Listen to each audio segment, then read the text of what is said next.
पर अपॉइंटमेंट हों, टॉप से लेकर के नीचे तक सब पे प्रश्न लग रहे हैं, उंगली उठ रही है। जितने शिक्षकों की भर्ती हो जानी चाहिए थी, अभी भी सरकार उतने शिक्षकों की भर्ती नहीं कर पा रही है। जिन लोगों को मिल गया हाई कोर्ट से, सरकार ऐसी साजिश और षड्यंत्र रच रहा है कि उन्हें नौकरी न मिल जाए। जो हमारे बाबा साहब भीमराव अम्बेडकर जी संविधान के तहत जो अधिकार और हक हैं, उसको भी छीनने का काम सरकार कर रही है। इसे लगातार पीडीए की आवाज को हम सब मिलकर के मजबूत करते रहेंगे। ये पीडीए की रणनीति है जो भारतीय जनता पार्टी को उत्तर प्रदेश को उखाड़ने का काम करेगी। मैं एक बार फिर अपने शिक्षक सभा के, प्रदेश के, राष्ट्रीय कार्यकारिणी के सभी पदाधिकारियों का बहुत बहुत धन्यवाद देता हूं कि सर्वपल्ली राधाकृष्णन जी को वो आज याद कर रहे हैं। कल से पूरे प्रदेश में जगह जगह कार्यक्रम हमारी पार्टी भी करेगी और देश के स्तर पर शिक्षक लोग भी करेंगे।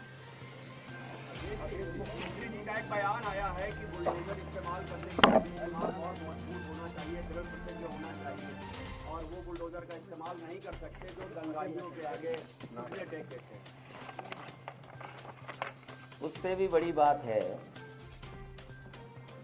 कि हमारे मुख्यमंत्री कहने को योगी हैं कि कभी कभी बायोलॉजिस्ट भी बन जाते हैं।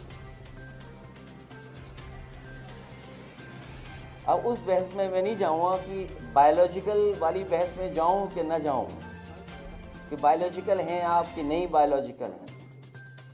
हमारे मुख्यमंत्री जी को चिंता है डीएनए की, उन्हें बहुत चिंता है डीएनए की। मैं बहुत दिनों से सोच रहा था कि शायद किसी दिन वो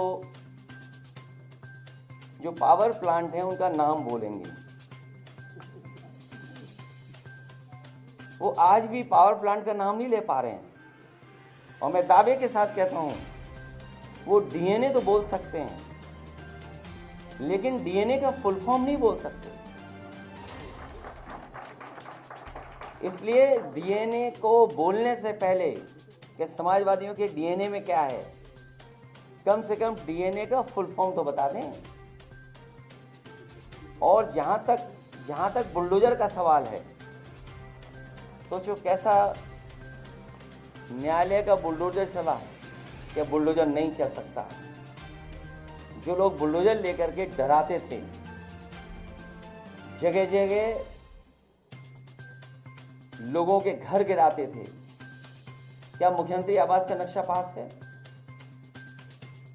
अगर नक्शा ही सवाल है तो सरकार ये बताए क्या मुख्यमंत्री आवास का नक्शा पास है, और कब पास हुआ था ये भी बता दें, कागज दिखा दें उसके। इसका मतलब ये हुआ कि आपने जानबूझ करके जिनसे आपको बदला लेना था, नीचा दिखाना था, और अपनी सरकार की ताकत पर, अहंकार पर आपने जानबूझ करके बुलडोजर चलाए, जिसका परिणाम यह है कि हाई कोर्ट से लेकर के सुप्रीम कोर्ट ये कह सकता है कि बुलडोजर संवैधानिक नहीं है, अनकॉन्स्टिट्यूशनल चीज है, अनकॉन्स्टिट्यूशनल है। और कल ही सुप्रीम कोर्ट ने कहा है कि बुलडोजर नहीं चल सकता है। तो क्या अभी तक जो बुलडोजर चल रहा था उसके लिए सरकार माफी मांगेगी कि नहीं मांगेगी? और जहां तक दिल और दिमाग, हमारे पत्रकार साथी आपको सबको पता है, ये कोई पहली बार बात नहीं मैं कह रहा हूं, और फिर कहता हूं, बुलडोजर में दिमाग नहीं होता है, स्टीयरिंग होता है उसमें। स्टीयरिंग से चलता है बुलडोजर। उत्तर प्रदेश की जनता कब किसका स्टीयरिंग बदल दे, या दिल्ली वाले कब किसका स्टीयरिंग बदल दें।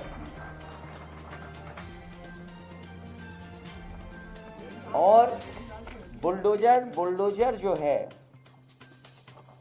जिनके लिए बुलडोजर बल व नाइंसाफी का प्रतीक है, मैं उन्हीं को बुलडोजर की मुबारकबाद देना चाहता हूं।